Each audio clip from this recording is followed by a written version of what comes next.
আসসালামাইকুম।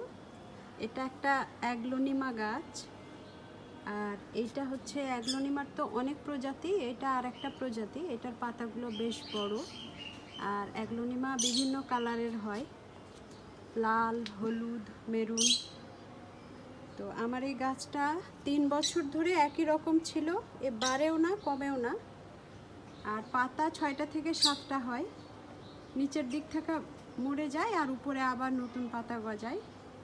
তো আমি এটা কেটে মাথাটা এই পটে লাগিয়েছিলাম, আর দুইটা আলাদা আলাদা পিস এই ছোট্ট দুইটা পটে দিয়েছিলাম। এই যে এখানে একটা আর এখানে একটা, আর এই গোড়ার অংশটা এখানেই ছিল।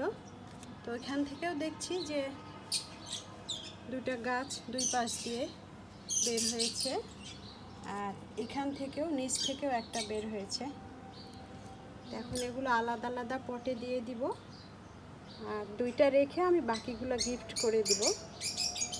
তো আসলে আমি প্রথমে বিশ্বাস করিনি যে এই গাছগুলো আমি টিকাতে পারবো। তো যত্ন আর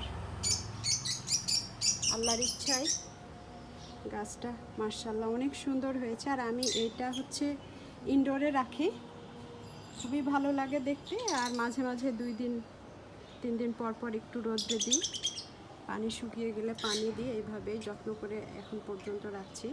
সবাই ভালো থাকবেন, আল্লাহ হাফেজ।